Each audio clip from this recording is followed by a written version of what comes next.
अस्सलामुअलैकुम, आप देख रहे हैं प्रोग्राम हर जाविये से। मैं हूं आपके साथ शुमाइल अरशद। नाज़रीन, GHQ में फॉर्मेशन कमांडर्स कॉन्फ्रेंस का इनेकाद किया गया, जिसमें शहदा की अजीम कुर्बानियों को खराज अकीदत पेश किया गया और इस अज़म का इयादा भी किया गया कि सानह 9 मई में मुलव्विस से जो भी अनासिर हैं उनके खिलाफ अब जो घेरा है मज़ीद तंग किया जाएगा। जो मनसूबा साज हैं उनके खिलाफ भी अब घेरा मज़ीद सख्त करने के अज़म का इयादा किया गया है। आर्मी चीफ की जानिब से ये कहा गया कि फ़र्जी इंसानी हुकूक की खिलाफ वर्जियों के पीछे छुपने की जो कोशिशें की जा रही हैं वो बेसूद हैं। फिर वज़ीर आज़म की जानिब से भी तुर्क मीडिया को जो इंटरव्यू दिया गया उसमें उनकी जानिब से कहा गया कि सानह 9 मई में जो भी मुलव्विस अनासिर थे बाकायदा उनके सबूत हैं, उनके शवाहिद हैं और नाकाबिल तरदीद शवाहिद की बुनियाद पर गिरफ्तारियां अमल में आ रही हैं और उनको सजाएं दी जाएंगी। इस मामले पर हम बात करेंगे कि आगे अब क्या होने जा रहा है। दूसरा एक अहम मामला यह है कि सियासी जोड़ तोड़ उरूज पर है। जहांगीर तरीन की पार्टी में बहुत बड़े बड़े नाम शामिल हो गए हैं।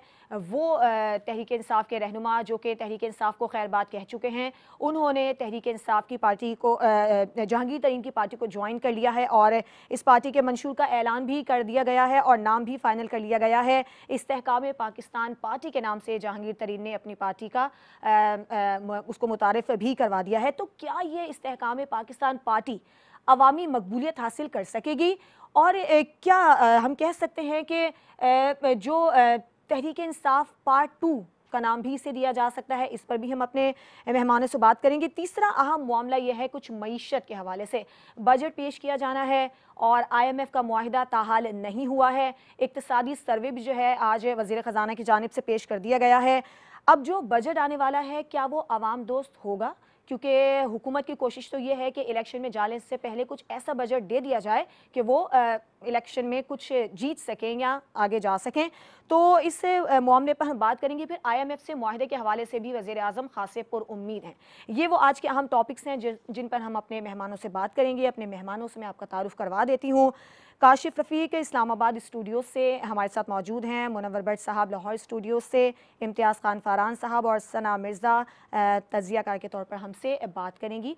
सबसे पहले बताइएगा इम्तियाज़ खान फ़ारान साहब, अब ये बात हो गई है कि अब मज़ीद घेरा तंग किया जाएगा 9 मई के मनसूबा साजों के खिलाफ, आपको आगे क्या सूरत हाल बनती नज़र आ रही है? बिस्मिल्लाहिर्रहमानिर्रहीम। देखिए, जब मास्टर माइंड जो है उनको सामने लाना पड़ेगा इन्हें। अगर मास्टर माइंड्स को सामने नहीं लाएंगे तो जो वर्कर्स वगैरह हैं उनके हवाले से मुख्तलिफ बातें सामने उठ रही हैं। और ये कल जो भी सारी चीज़ें ये क्लियर हो गया। देखिए, ये बात हमें रखना चाहिए कि पहले भी ये 9 मई से पहले भी हुकूमत के ख़िलाफ़ साजिश नहीं हो रही थी, बल्कि जो हमारा इदारा है आर्मी चीफ़ के ख़िलाफ़ साजिश हो रही थी।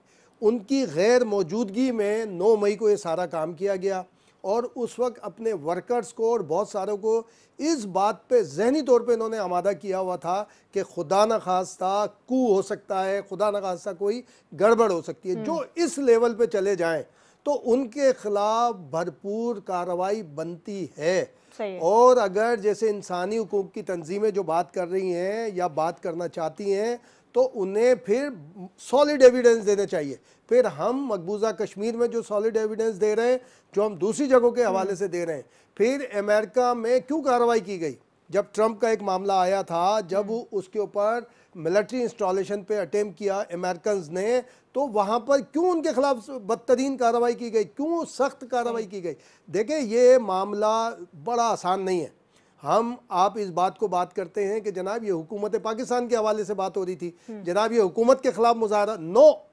9 मई का वाकया हुकूमत पाकिस्तान के खिलाफ था ही नहीं। उन्होंने पहले से तय किया हुआ था। हर एक की स्पीच उठा लें, जो अभी नई पार्टी में जा रहे हैं उनकी सबकी स्पीच उठा लें कि जनाब वो क्या बातें करते थे, वो किसी को नहीं कह रहे थे हम शाबाश। जो वीडियो सामने आ रही हैं जो सानह 9 मई में मुलव्विस कारकुनान थे जिनका ताल्लुक तहरीक इंसाफ से बताया जा रहा है, उनकी जानिब से बाकायदा जो है वो इस बात की वीडियोस भी सामने आ रही हैं और वो एतराफ़ जुर्म भी कर रहे हैं। काशिफ रफ़ीक, आप बताइएगा, इस अज़म का इयादा कर लिया गया है कि मज़ीद घेरा तंग किया जाएगा, आपको आगे सूरत हाल क्या बनती नज़र आती है? बहुत शुक्रिया शुमाइला। मैं आपको बताऊं कि इसमें कोई दूसरी राय नहीं है कि 9 मई का जो सानिया हुआ इसका एक प्लान तय था PTA के अंदर। मैं पूरी जिम्मेदारी से आपको ये खबर दे रहा हूँ, ये पूरा प्लान तय था और ये तय हो चुका था कि अगर इमरान खान को या चेयरमैन तहरीक इंसाफ को अरेस्ट किया जाएगा तो उसके बाद कौन कौन सी तंजीम, कौन कौन सा एमपीए, कौन कौन सा ओहदेदार जो है वो कहां कहां पे लोगों को लेके जाएगा और कहां कहां पे जाके वो सिट इन करेगा या डिमॉन्स्ट्रेशन करेगा। ये बाकायदा एक तहरीक इंसाफ के अकाबरीन की एक मीटिंग हो चुकी थी, उसमें मीटिंग में ये चीजें तय हो चुकी थी। अब मसला ये है कि जब ये सारा काम हो चुका तो अब मैं तो तवातुर से कह रहा हूं कि इतना झूठ बोलो कि सच का गुमान होने लगे। तहरीक इंसाफ इस फार्मूले के ऊपर काम करती है। अब कभी उन्होंने ए स्टैंड लिया, बी लिया, सी लिया, लेकिन हुकूमत वक्त की जानिब से उनके इन जो भी नैरेटिव थे उनको काउंटर नहीं किया जा रहा था। ये तो फॉर्मेशन कमांडर कॉन्फ्रेंस के बाद जब एक क्लियर कट मैसेज दिया गया कि किसी किस्म का कोई झूठा प्रोपेगेंडा जो है उसके पीछे छुपने की इजाजत नहीं दी जाएगी और किसी सूरत भी जो है उनको स्पेयर नहीं किया जाएगा। वो मास्टरमाइंड है जो जिन्होंने इंस्टिगेट किया, जिन्होंने प्लान किया, और उसकी तमाम ऑडियोज वीडियोज रिकॉर्ड मौजूद है, वो ऑन एयर हो भी चुके हैं और कुछ ऐसे रिकॉर्ड मौजूद हैं जो अभी ऑन एयर नहीं हुए हैं। अब जिस जिस जिले के जो जो उम्मीदवार थे या जिस जिस जिले के जो ओहदेदारान थे वो कहीं ना कहीं इस काम में मुलविस है। मुलविस होने के बाद अब जो पार्टी छोड़ के लोग जा रहे हैं वो खुद बता रहे हैं ये बात कि हमारी बैठ के तय हुई थी और वहां पे ये इंस्ट्रक्शंस हुई थी और ये लोग उनको जो राय दे रहे थे और कन्वे कर रहे थे कि अब कैसे होगा कैसे नहीं होगा, और बाकायदा प्लान चीज थी। लिहाजा मैं ये समझता हूं कि ये क्लियर कट मैसेज जरूरी था। और दूसरी बात यह कि अब लास्ट जो प्रोपेगेंडा तहरीक इंसाफ की जानिब से किया जा रहा है शद्दोमत से कि जी इंसानी हकूक की जो है वो बड़ी वायलेशन हो गई है, यहाँ पे बुनियादी इंसानी हकूक जो है वो डैमेज हो गए, जेलों में ये हो गया फलाह हो गया, ये बुनियादी तौर पर उस आखिरी पत्ते के तौर पर खेल रहे हैं तहरीक इंसाफ के अकाबरीन के शायद इंटरनेशनल जो दुनिया है अमेरिका के पास जाकर इसकी शिकायत की जा रही है जिन्होंने देखे इस बात में मैं आपको बताऊं क्योंकि लोगों को इनको ये पता है कि इंटरनेशनल दुनिया जो है वो इंसानी हकूक के ऊपर जो है ना वो शायद रिएक्ट करेगी और ये झूठे उस प्रोपेगेंडे को ना कैश करवाना चाह रहे हैं। एक आखिर में मैं बात बता दूं कि देखें ये बड़ा अलमिया है, यहाँ पे तमाम सियासी अकाबरीन मिसाक मईशत की बात करते हैं कि पाकिस्तान की मईशत को सीधा करने के लिए मिसाक मईशत करना चाहिए। मैं ये समझता हूं ये दौरे हाजिर में ये जरूरी है कि तमाम सियासी जमातें तहरीक इंसाफ के जो लोग साथ नहीं आते उनको छोड़ दें, उन तमाम के तमाम सियासी अकाबरीन को इकट्ठा होकर एक प्रेस कॉन्फ्रेंस करनी चाहिए। ये बात बतानी चाहिए कि फौज, पाकिस्तान की फौज, फौजी इदारे, तंसीबात, ये तमाम और सलामती के इदारे, ये तमाम के तमाम हमारी रेड लाइन है। तमाम सियासी अकाबरीन इसको अपनी रेड लाइन डिक्लेयर करें और ताकि उनके मैसेज जो है उनके कारकुनान तक ट्रिकल डाउन इफेक्ट पे जाए और कारकुनान को पता लगे कि हमने इसको क्रॉस नहीं करना। लाहौर स्टूडियो से मुनव्वर भट्ट साहब का मौकिफ ले लेते हैं। मुनव्वर साहब, तहरीक इंसाफ जब 9 मई का वाकया पेश आया तो तहरीक इंसाफ का मौकिफ ये था कि अगर चेयरमैन पीटीआई को गिरफ्तार किया जाता है तो वो हमारी रेड लाइन है। आपको क्या मुश्किलात मजीद बढ़ती नजर आ रही हैं? जी, मुझे तो ये नज़र आ रहा है कि अब चेयरमैन तहरीक इंसाफ जो है ना उनकी अरेस्ट हो जाएगी। जो कल की फॉर्मेशन कमांडर्स की ब्रीफिंग है उसमें जो चीफ ऑफ आर्मी स्टाफ ने जो मैसेज दिया कि भी किसी जो भी वाक़े में मुलव्विस है उसको छोड़ा नहीं जाएगा, तो उससे तो मुझे ये चेयरमैन साहब जो है ना उनकी गिरफ्तारी नज़र आ रही है और दूसरा पार्टी में मज़ीद टूट फूट होएगी। और अभी मुझे ये लग रहा है कि आने वाले इलेक्शन में तहरीक इंसाफ की वही पोजीशन होएगी जो ऐसे कुछ अर्सा पहले जिस टाइम पे पाकिस्तान मुस्लिम लीग काफ की फॉर्मेशन हुई थी तो नून लीग के साथ जो हुआ था उनकी जो हालात थे, या इससे पिछले इलेक्शन में जो नून लीग के साथ हो रहा था किस तरीके से उनको उनके जो उम्मीदवार हैं, जो उनके सपोर्टर्स हैं, उनको महकमा ज़राअत वाले जो है उनकी इन्वेस्टिगेशन कर रहे थे। तो इसी तरीके से अब आने वाले इलेक्शन में तहरीक इंसाफ के लिए बहुत मुश्किलात होंगी और मुझे नहीं लगता। ठीक है, अच्छा सना मिर्जा, जैसे कि मुनव्वर साहब कह रहे हैं कि चेयरमैन पीटीआई की गिरफ्तारी के इम्कानात हैं, कल जो आईएसपीआर की जानिब से बयान भी जारी किया गया है, तो आपको लगता है कि इसके इम्कानात हैं? और दूसरा ये कि आइंदा जो इलेक्शन होने वाले हैं वहाँ पर तहरीक इंसाफ आपको कहाँ खड़ी नजर आती है? देखिए, आपके सवाल के दो हिस्से हैं शुमाला। एक तो ये चीज़ बड़ी इंपॉर्टेंट है और मेरा ख्याल है भट्ट साहब ने इसका इशारा किया जिस पे शायद हम ज़्यादा बात नहीं कर सकें कि खान साहब की गिरफ्तारी हो सकती है या फिर नहीं। मेरे ख्याल में 2-3 चीज़ें इंपॉर्टेंट हैं, उस पर बात करनी ज़रूरी है। एक तो ये कि फॉर्मेशन कमांडर्स की जो कॉन्फ्रेंस थी वो बिल्कुल अचानक ही हुई और बहुत बड़े पैमाने पर हुई। उसमें तकरीबन तमाम ही इंपॉर्टेंट जो उनके सीनियर्स थे वो शामिल हुए और जो मैसेज उसमें कन्वे करने की कोशिश की गई है वो ये करने की कोशिश की गई है कि खान साहब को अब छोड़ा नहीं जाएगा और मेरा ख्याल है खान साहब को शाह महमूद कुरैशी ने जो 1 महीना गुजारा है जेल में कैद तन्हाई में, और ऑब्वियसली उन्होंने बाहर निकलने के बाद प्रेस कॉन्फ्रेंस नहीं की, लेकिन वो इशारों में बहुत कुछ कह गए उस प्रेस टॉक में जो कि उन्होंने की थी। और उसके बाद उन्होंने जो इमरान खान साहब से मुलाकात की, अगर वो फ्रूटफुल होती तो यकीनन वो एक मरतबा फिर उनके घर से निकल के प्रेस टॉक करते, लेकिन क्योंकि वो कामयाब नहीं हो सकी और कुछ गारंटीज की बिना पर शाह महमूद कुरैशी साहब को छोड़ा गया था। लेकिन शाह महमूद कुरैशी शायद खान साहब को वो कन्विंस नहीं कर सके, लेकिन ये मैसेज जरूर दे चुके हैं कि खान साहब को कुछ अरसे के लिए मंजर से हटना पड़ेगा। और आप देखेंगे, मैं भट्ट साहब की इस बात को सेकंड करती हूं कि अगर अगले चंद रोज में नहीं, यानी कि इस वीकेंड तक नहीं, तो अगले आने वाले 1 से 2 हफ्ते में खान साहब जेल की सलाखों के पीछे होंगे, क्योंकि उसके अलावा खान साहब के पास कोई चारा नहीं है। लेकिन अलमिया ये है कि इससे पहले भी जो माजी की जमातें रही हैं और जब उनको एस्टेब्लिशमेंट ने इक़्तिदार से निकाला है तो उनके साथ यही सलूक किया गया है। पाकिस्तान पीपल्स पार्टी के जरदारी साहब भी अरसे दराज जेल में रहे, नवाज शरीफ साहब को भी जब भी जेल भेजा गया वो मुल्क से बाहर चले गए। पाकिस्तान तहरीक इंसाफ का सिर्फ कमाल ये है कि उन्होंने जो कुछ किया, उन्होंने अपने ताबूत में आखिरी कील भी खुद ही ठोंकी 9 मई के उस वाक़े के बाद। तो मेरा ख्याल ये है कि खान साहब को भी समझ आ चुका है, क्योंकि जो नई जमात जहांगीर तरीन साहब ने एस्टैब्लिश की है, उस जमात में वो तमाम लोग जो कि कुछ हफ्तों पहले तक कलमा पढ़कर ये कह रहे थे कि सियासत से वक्फा लेंगे, मेरा ख्याल ये है कि वो उस कलमे को भी भूल गए हैं और उस प्रेस कॉन्फ्रेंस को भी भूल गए हैं, और एक एक करके वो उनकी जमात में शामिल हो रहे हैं, क्योंकि और कोई चॉइस नहीं है। मेरी नजर में अब सिर्फ देखना ये होगा कि जहांगीर तरीन साहब पीटीआई प्लस बनाते हैं या फिर किसी नई पार्टी के तौर पर सामने आते हैं, और फिर उस पार्टी को अगले इलेक्शन में जगह कहां मिलती है। लेकिन खान साहब के लिए अगले इलेक्शन में मेरा ख्याल है कि बहुत कुछ देने के लिए नहीं होगा, ना तो आवाम के लिए और ना ही लोगों के लिए। ठीक है, ठीक है। सना का भी यही मौक़िफ़ है कि हो सकता है कि इमरान खान की गिरफ्तारी अगले कुछ दिनों में जो है वो अमल में आ जाए। एक ब्रेक लेते हैं, ब्रेक के बाद जब हम वापस आएंगे तो बात करेंगे मुल्क की सियासत में एक नई पार्टी जो है वो बनने जा रही है, और बल्कि उसका ऐलान भी अब से कुछ देर पहले कर दिया गया है, इस्तेहकाम पाकिस्तान पार्टी के नाम से, जो कि जहांगीर तरीन की पार्टी है। पार्टी नहीं है, लेकिन जो इसमें रहनुमा हैं वो पुराने हैं। इस पर बात करेंगे एक ब्रेक के बाद।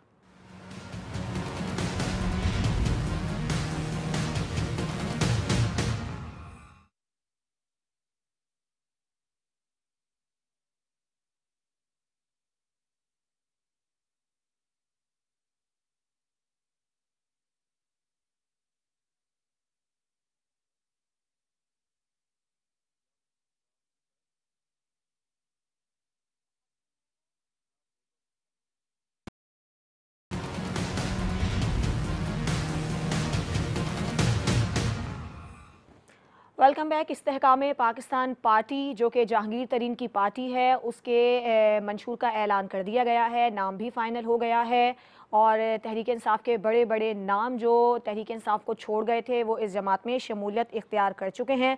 तो क्या इस्तेहकाम पाकिस्तान पार्टी को तहरीक इंसाफ 2 कहा जा सकता है, और ये क्या अवामी मकबूलियत हासिल कर सकेगी? इस पर बात कर लेते हैं। इम्तियाज़ साहब बताइएगा, आपको क्या लगता है अवामी मकबूलियत हासिल कर सकेगी ये पार्टी, और जो सियासी जोड़ तोड़ चल रहे हैं इस सियासत को कैसे देखते हैं? देखिए, आगे जहांगीर तरीन साहब का जो एक रेपो है वो ये है कि जहाज़ उड़ा के अराकीन असम्बली लाने की, अराकी वोटर लाने की अभी तक मैं वो सुनी नहीं, ज़ाहिर है कि, लेकिन जो इस तरह से गए हैं तेज़ी के साथ, सारे के सारे गए हैं, उनमें जैसे अभी हमने थोड़ी देर पहले भी कहा था कि उनमें वो भी हैं जिनके ख़िलाफ़ बहुत सारे करप्शन के चार्जेस भी हैं, और जहांगीर तरीन साहब खुद डिस्क्वालीफाई हैं इस वक्त तक। यानी अगर पाकिस्तान में देखें 2 पर्सनालिटी हैं, नवाज शरीफ साहब और दूसरा जहांगीर तरीन साहब डिस्क्वालीफाई हुए हैं। अब वो ज़ाहिर के लेजिस्लेशन एक हो चुकी है, अब वो बावजूद ये पिटीशन आगे नहीं आ रही है उसकी के ज़ाहिर को शायद ये इंतज़ार किया जा रहा है कि जो 60 दिन का टाइम है वो लास्ट मोमेंट में किया जाए कि जो मौजूदा चीफ जस्टिस हैं वो कम से कम वो उसको टेकअप ना करें, कोई और जो स्ट्रेटेजी नज़र आ रही है कि इसलिए नहीं आ रही। अब वो एक डिस्क्वालीफाई पर्सनालिटी हैं इस वक्त, उन्होंने एक पार्टी बनाई है जिसमें बहुत सारे, मैं कल अली जैदी साहब की वो सुन रहा था, उन्होंने कहा है कि वो सिंध से 3 जो साबिक वज़राए हैं उनको भी लेकर आ जाएंगे। मेरा ख्याल है वो लियाकत जतोई, गौस अली शाह और अरबाब रहीम का वो नाम चाह रहे थे, लेकिन अरबाब रहीम, गौस अली शाह और लियाकत जतोई का मतलब ये नहीं है कि सिंध से बड़े नाम तो चले जाएंगे, लेकिन वो इलेक्टेबल्स में से अभी निकले हुए। पीपल्स पार्टी ने सिंध में इतनी मजबूत अपने आप को कर लिया है, यानी पहली मरतबा आप देखेंगे तो कि कराची से गोटकी तक पीपल्स पार्टी के ही मेयर, डिप्टी मेयर आएंगे और चेयरमैन और वाइस चेयरमैन आएंगे। ये भी एक पहली दफा होगा पाकिस्तान की पॉलिटिक्स में कि सूबे के अंदर टॉप टू बॉटम, ये कराची से लेके पूरे सूबे के अंदर। तो ये 3 अगर चले भी जाते हैं, जो कि मेरी इत्तला है, शाह साहब के हवाले से मेरी इत्तला है कि इनमें से मुश्किल है वहाँ जाएं, क्योंकि जहांगीर तरीन साहब का एक पीर पगारा जब सीनियर जिंदा थे, मर्दान शाह साहब, जब तक एक थोड़ा बहुत असर था कि वो उनके जरिए राब्ते में रहते थे। अब मैं ये समझता हूँ कि पार्टी तो बन गई है, जो अब ये आई से स्पेल करते हैं या क्या करते हैं, आईपीपीज जो है ना हमारे यहाँ वैसी कंट्रोवर्शियल रहे हैं पेमेंट के हवाले से खास तौर पर। ये अब देखते हैं कि क्या मामला आगे जाता है। अच्छा सना, आपको क्या लग रहा है, तहरीक इंसाफ छोड़कर जाने वाले जो रहनुमा है वो नई जमात में शामिल तो हो गए, क्या इस्तेहकाम पाकिस्तान पार्टी अवामी मकबूलियत हासिल कर पाएगी, और जो रहनुमा इसमें शामिल हैं वो क्या आपको सूरत हाल इसमें बनती नजर आ रही है? देखिए, मेरा ख्याल ये है कि जमात का नाम कुछ भी हो, उसके फ्लैग का डिजाइन जो भी हो, मेरा ख्याल में ये इंपॉर्टेंट नहीं है। अगर जहांगीर तरीन साहब की सियासत को हम थोड़ा सा समझें तो जहांगीर तरीन साहब कभी भी फ्रंट सीट पर बैठकर लीड नहीं करते हैं, वो हमेशा बैक सीट पर बैठकर गाइड करते हैं ड्राइवर को, और सारी चीजों का जो होल्ड है वो अपने पास रखते हैं। पीटीआई में भी उन्होंने यही करने की कोशिश की थी और पंजाब को अपने कंट्रोल में लेना चाहते थे, केपी को अपने कंट्रोल में लेना चाहते थे, क्योंकि बुशरा बीबी जो थी वो इसमें एक बहुत बड़ी रुकावट भी थी, और उनको पीटीआई से उनका पता साफ करने में उन बीबी का भी बड़ा किरदार रहा। अब जहांगीर तरीन साहब ऑब्वियसली दोबारा वापस से इस गाड़ी को ड्राइव करने के मोड में आए हैं, लेकिन कहने में सुनने में ये आ रहा है कि वो ना सिर्फ पंजाब में वजारत आला लेना चाहते हैं, लेकिन इसके अलावा वो ये भी चाहते हैं कि अगर वो वजारत आला उनको खुद नहीं मिलती है तो फिर यकीनन उनकी पार्टी से किसी बंदे को लिया जाए। दिलचस्प बात इसमें यह है, मेरा ख्याल है कि जो बहुत से लोग इसमें शामिल हो रहे हैं, जिसमें फवाद चौधरी साहब भी शामिल हैं, इमरान इस्माइल साहब भी शामिल हैं, वो मुराद राज साहब भी शामिल हैं, जो कि पीटीआई से रुखसत हुए थे, इनमें से कई, अली जैदी साहब भी शामिल हैं। इनमें से कई लोगों का ये कहना था कि हम तो सियासत से ही किनारा कशी इख्तियार कर रहे हैं, लेकिन मेरे लिए दिलचस्पी से खाली नहीं है अंसर के चंद हफ्तों के दौरान ही सियासत का जो भूत है वो वापस उनके अंदर समा चुका है।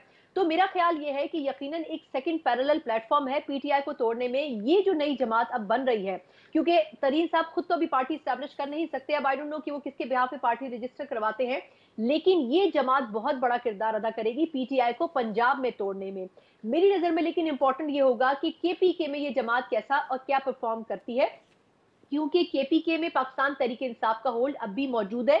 जेयूआईफे ने बहुत काम किया है वहां पर, लेकिन असल मुकाबला मेरी नजर में पीटीआई को तोड़ने में ये जमात क्या किरदार अदा करेगी वो मेरी नजर में केपीके में देखने में होगा, क्योंकि पंजाब में, जनूबी पंजाब का जो एलिमेंट है वो तंगीर साहब उस पर बड़े स्ट्रांग है। सिंध में जैसे इन्होंने पहले कहा कि पीपल्स पार्टी इंपॉर्टेंट है, तो आई थिंक जो असल गेम है वो मुझे पीटीआई और वर्सेस इस न्यू पॉलिटिकल पार्टी के वो केपीके में देखने से ताल्लुक रखता होगा। ठीक है, लेकिन शुमाइला मैं ये कहता हूँ कि मुस्लिम लीग नून को अब पंजाब में मजबूत होने में बहुत आसानी पैदा हो जाएगी। ठीक है, इस पे हम बनने के बाद बिल्कुल इस पे मुनव्वर साहब का मौकिफ ले लेता हूं। मुनव्वर साहब, क्या लगता है पीटीआई का शराजा बिखरने के बाद नून लीग को पंजाब में अपनी जो साख खो गई थी उसे बहाल करने में कुछ आसानी हो जाएगी? मुझे आपके सवाल पे ये इतराज है, नून लीग ने कब साख खोई है? मुस्लिम लीग नून ने साख नहीं खोई। मुस्लिम लीग नून ने पिछले इलेक्शन 2018 में भी सबसे ज्यादा वोट लिए थे और सबसे ज्यादा उसकी सीटें थी पंजाब असम्बली में, और नेशनल असम्बली में भी उनका हिस्सा दूसरी जमातों से ज्यादा था, अगरचे वो उनके लिए बदतरीन टाइम चल रहा था। बाजवा साहब के रजीम में जिस कदर सख्ती नून लीग ने झीली और जिस तरह उसने परफॉर्म किया वो एक्सीलेंट था, और तो अभी तो नून लीग के लिए चीजें बिल्कुल डिफरेंट है। क्या कहेंगे जो आजकल परफॉर्मेंस है, जो अवामी हलकों में बात की जा रही है, जो महंगाई की सूरत हाल है, जो IMF से मुआहदा नहीं हो रहा, ये भी तो सारे मसाइल जी बिल्कुल बिल्कुल। ये मरियम नवाज भी इसके ऊपर ये बात कर चुकी हैं, इसाक डार साहब भी कर चुके हैं और प्राइम मिनिस्टर भी कर चुके हैं कि हमारा सबसे बड़ा चैलेंज वो महंगाई है, लोगों को सस्ती चीजें फराहम करना हमारा चैलेंज है।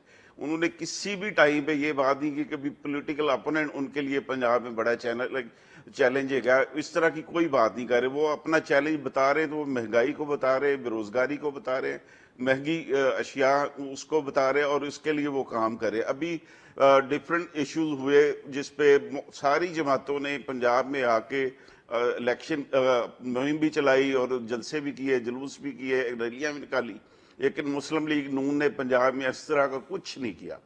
वो केपी में जाके उन्होंने काम किया, उन्होंने आज़ाद कश्मीर में जाके जलसे किए, लेकिन पंजाब में इस तरह का नहीं किया, क्योंकि उन्हें पंजाब में कोई किसी किस्म का चैलेंज दरपेश नहीं है।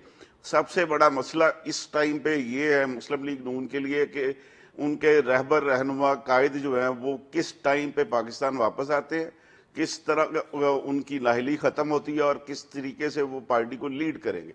मुस्लिम लीग नून के लिए सबसे बड़ा दूसरा मसला ये है, जिस टाइम पे यहाँ नवाज शरीफ ने पाकिस्तान में आके अपनी सियासत शुरू करनी है, आप देखिएगा नवाज शरीफ के आने से मुल्क की तमाम मसाइल हल हो जाएंगे, सारे मसले हल हो जाएंगे। मैं मसाइल की नहीं बात कर रही, ये अब भी मुस्लिम लीग नून का वर्कर और वोटर जो है वो चार्ज नहीं है, उनकी चार्जिंग होगी जिस टाइम पे मियां नवाज शरीफ पाकिस्तान में वापस आए। चार्ज तब होंगे जब नवाज शरीफ साहब की सजा का जो फैसला है वो रिवर्स होगा। मुनव्वर साहब को कह दें। जी, मैं ये अदालतों में चलने वाला मामला, इसलिए मैं इस तरह नहीं चल रहा, बोल दे, अभी नहीं चल रहा, मैं इस तरह की बात करता नहीं, मैं जरा थोड़ा मोहतात रहता हूँ और मुझे ये इस चीज का अंदाजा तो है कि भी अभी उनकी पिटीशन फाइल होनी है। ठीक है, अच्छा काशिफ आप बताइएगा, जैसे कि मुनव्वर कह रहे हैं कि नवाज शरीफ वापस आ जाएंगे, अब मसले हल हो जाएंगे और तहरीक जो मुस्लिम लीग नून का वर्कर है वो फिलहाल अभी चार्ज नहीं है, तो आप इस सारी सूरत हाल पर क्या कहते हैं? क्या अवामी मकबूलियत जो है वो अभी नून लीग के पास है पंजाब में? देखिए, मैं मुनव्वर साहब के कमेंट से पहले मैं आपको ये बताता चलूँ कि जो पाकिस्तान इस्तेहकाम पार्टी जो बनी है, इस्तेहकाम पाकिस्तान पार्टी, इस पार्टी ने जो अपना बैटल फील्ड है वो पंजाब रखा है और पंजाब की बड़ी सियासी जमात नून लीग है। तो नून लीग जो है या तो इनके साथ सीट एडजस्टमेंट करेगी, जो कि मेरे पास जो इन्फॉर्मेशन है ये इनके साथ तय हो गया हुआ है कि सीट एडजस्टमेंट होगी। अच्छा, अब ये तय हुआ है कि जिस जिस हलके से जो तहरीक इंसाफ का शख्स या शख्सियत शामिल हुई है इस्तेहकाम पाकिस्तान पार्टी में, उस हलके से वो सीट एडजस्टमेंट के तहत इलेक्शन लड़ेगा। अगर वो लड़ेगा तो फिर नून लीग का वहां से जो वो कैंडिडेट है वो किधर जाएगा। आप ये देखिए कि जिस वक्त आप ये कहते हैं कि नून लीग सबसे बड़ी जमात है, तो फिर नून लीग ने सीट एडजस्टमेंट भी तो करनी है, इस्तेहकाम पाकिस्तान पार्टी के साथ करे, काफ लीग के साथ करे, पीपल्स पार्टी के साथ करे और फजल रहमान साहब के साथ करे, वो तो करनी पड़ेगी। अब देखना यह है कि इसमें सबसे इंपॉर्टेंट चीज जो मैं देख रहा हूं इस्तेहकाम पाकिस्तान पार्टी में कि अलीम खान साहब ने सियासत छोड़ दी थी, आज अलीम खान साहब पार्टी बनाने के लिए साथ साथ है। अच्छा, अब ये जो आमिर कियानी है, इमरान इस्माइल है, फवाद चौधरी हैं, मौलवी महमूद है, अली जैदी हैं, इनको तरीन साहब नहीं लेके आए, इनको ओन चौधरी साहब नहीं लेके आए, ये अलीम खान का ग्रुप है जो पार्टी का हिस्सा बना है। अब आप मुझे बताइए कि जब अलीम खान खुद साथ बैठे हुए हैं तो इसका मतलब तो यह है कि अलीम खान साहब, हम सबको पता है कि तहरीक इंसाफ में जब थे तो उस वक्त भी वजीर आला के उम्मीदवार थे, यही उनका गुनाह था कि उनको नैब ने गिरफ्तार कर लेती थी। अब मसला यह है कि अलीम खान साहब इस पार्टी में है, तो इसका मतलब यह हुआ कि इस्तेहकाम पाकिस्तान पार्टी इतनी सीटें लेने की कोशिश करेगी, क्योंकि पंजाब के पॉलिटिशियन को अब यह मजा आ गया है कि अगर परवेज लाई साहब 10 सीटों में सीएम बन सकते हैं तो फिर हम क्यों नहीं बन सकते। तो मेरा ये ख्याल है कि ये घर से ही अलीम खान साहब की सूरत में वजीर आला का उम्मीदवार लेके मैदान में उतरेगी ये पार्टी, नून लीग के साथ सीट एडजस्टमेंट करेगी। नून लीग चाहे या ना चाहे, सीट एडजस्टमेंट अगर नहीं होगी तो वोट डिवाइड होगा। देखना यह है कि ग्राउंड पे वोट किसका है। देखिए, इस मुल्क में वोट है मुस्लिम लीग नून का, वोट है पीपल्स पार्टी का, वोट है तहरीक इंसाफ का। अभी आप मुझे बताइए कि इसके अलावा जितने भी सियासी शख्सियत हैं, देखना होगा कि नई पार्टी इस्तेहकाम पाकिस्तान और जगीर तरीन साहब का वोट, जगीर तरीन साहब का वोट हल्के में होगा तो लोगों को मिलेगा। शख्सी वोट जो है, धड़े का वोट वो होगा 20,000 25,000 होगा, तो यहाँ पे वो वोट कैसे आएगा पार्टी का कि उस पार्टी की वजह से वर्कर चार्ज हो और वोट डाले, जबकि इलेक्शन तो 4 माह बाद होने हैं। अगस्त तक तो हुकूमत है, अक्टूबर में आप इलेक्शन करवाने जा रहे हैं, तो 4 से 5 माह में ये पार्टी की परफॉर्मेंस कैसे होगी, ये सीटें कैसे लेगी और नून लीग सीटें कैसे एडजस्ट करेंगी, ये मेरा ख्याल है कि अभी इसमें बहुत कुछ काम होना बाकी है। अभी तो तहरीक इंसाफ के जो अकाबरीन है वो भी चुप करके बैठे हुए हैं। अभी देखना यह कि जंगीर तरीन साहब की अपनी नाहली खत्म होती है कि नहीं होती, और अगर उनकी नाहली खत्म नहीं होती और वो इलेक्शन में खुद पार्टिसिपेट नहीं करते तो अपनी सियासी जमात को कैसे लड़वाएंगे। सो मैं ये समझता हूं हमें देखना होगा कि नई जमात जो है वो पाकिस्तानी सियासत में किस तरह से अपनी जगह बनाती है। एक ब्रेक लेते हैं, ब्रेक के बाद जब हम वापस आएंगे तो कुछ मईशत पर बात करेंगे। आज कौमी इक्तिसादी सर्वे भी पेश किया गया है, तो क्या मुआशी इस्तेहकाम आएगा और बजट कैसा होगा, IMF से मुआहिदा किन मराहिल में है, इस पर बात करेंगे एक ब्रेक के बाद।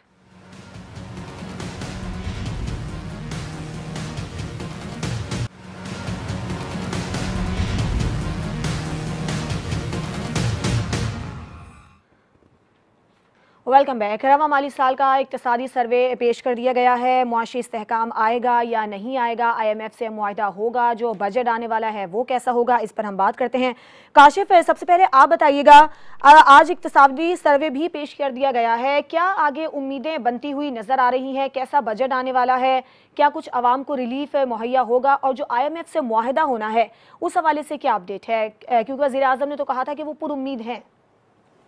अच्छा देखिए, बजट तो जो है ना वो अवाम दोस्त होगा, और वो बजट अवाम दोस्त को ये नहीं कि इनको गरीब का ख्याल है तो उसके लिए अवाम दोस्त होगा, या इनको ये ख्याल आ गया यकदम के गरीब पिस गया है, उसके पास खाने के पैसे नहीं है, रोजी रोटी का लाले पड़ गए हैं, तो इस वजह से ये बजट को हम अवाम दोस्त पेश कर दें। उसके पीछे सिर्फ एक ही वजह है कि आगे इलेक्शन में जाना है, और इलेक्शन में जाने के लिए ये हर तरह की कोशिश करेंगे कि अवाम दोस्त बजट पेश करें। उसमें गवर्नमेंट के जो मुलाजमीन उनकी तनख्वाहें बढ़ाएं, पेंशन को बढ़ाएं, उसके बाद जो है अशिया खुर्दो नोश जो है उसकी कीमतों के नीचे लेके आए, ऑयल प्राइसेस नीचे लेके आए, ताकि लोगों को कुछ ना कुछ तो फेस सेविंग हमें मिले और हम हलकों में जाके अपनी कैंपेन कर सके।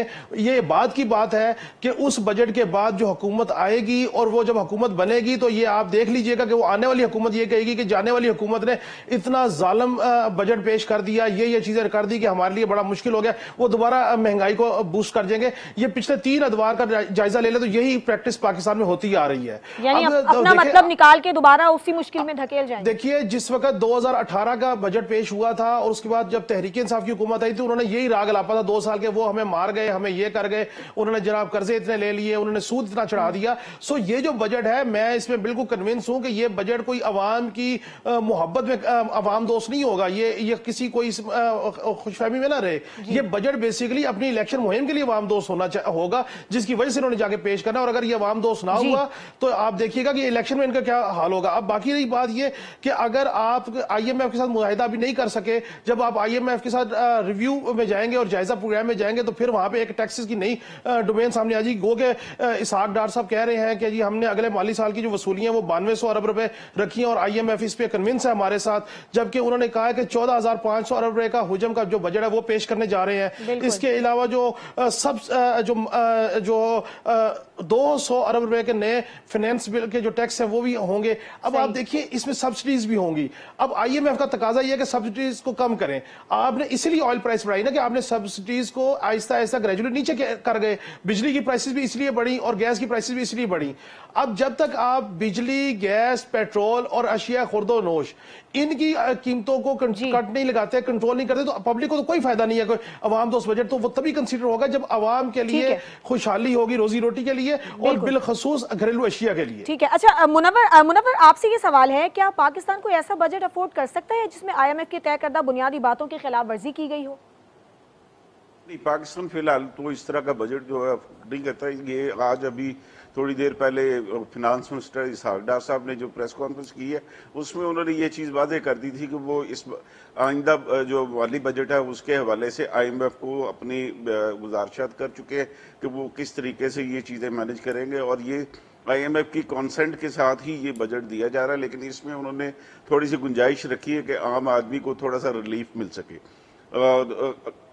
इस महीने के एंड तक मुझे वैसे लग नहीं रहा कि भी IMF जो है वो नई ट्रांच जारी कर देगा।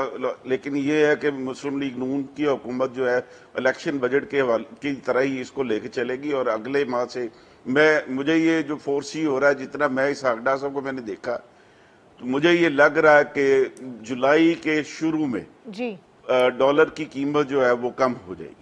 आज उन्होंने इंडिया भी दिया कि 40 से 50 रुपए डॉलर उसकी मार्केट वैल्यू ज्यादा, तो फिलहाल वो IMF के साथ जो एंगेजमेंट है उसकी वजह से ये डॉलर की प्राइस को छेड़ नहीं सकते। लेकिन अगर इनकी मुआहिदा ना हुआ तो वो जुलाई के फर्स्ट वीक में आप देखिएगा कि भी फिर डॉलर की कीमत कम हो जाएगी। अच्छा, मुआहिदा होने की सूरत में भी कम होगी, सही कि भी वो नई किस्त आ गई है, ट्रांच आ गई है, और मुआहिदा ना होने की सूरत में भी डॉलर की प्राइस। जिस IMF ने हमें पैसे नहीं दिए उससे हम पूछ के बजट बना रहे हैं, वो 8-6 महीने से हमें उन्होंने पैसे नहीं दिए, उससे हम पूछ के बजट बना रहे हैं। आप अंदाजा लगाए ना हमारी ज़हनी हालत।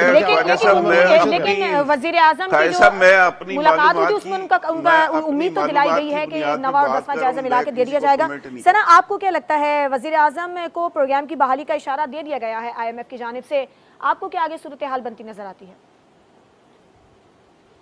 देखिए मेरा ख्याल है इशारे तो दे दे के थक चुके हैं और खुद हम इशारे ले लेके भी थक चुके हैं, लेकिन कुछ रियलिटी स्टैट्स भी हैं और वो ये है कि एक तो ये जो बजट है ये अवाम दोस्त बजट नहीं होगा, चाहे गवर्नमेंट जितनी भी कोशिश कर ले कि इलेक्शन का साल है उनको कुछ बेहतर देखना है, क्योंकि ये भी अभी क्वेश्चनेबल है कि आया इस साल भी इलेक्शन हो पाएंगे या फिर नहीं हो पाएंगे।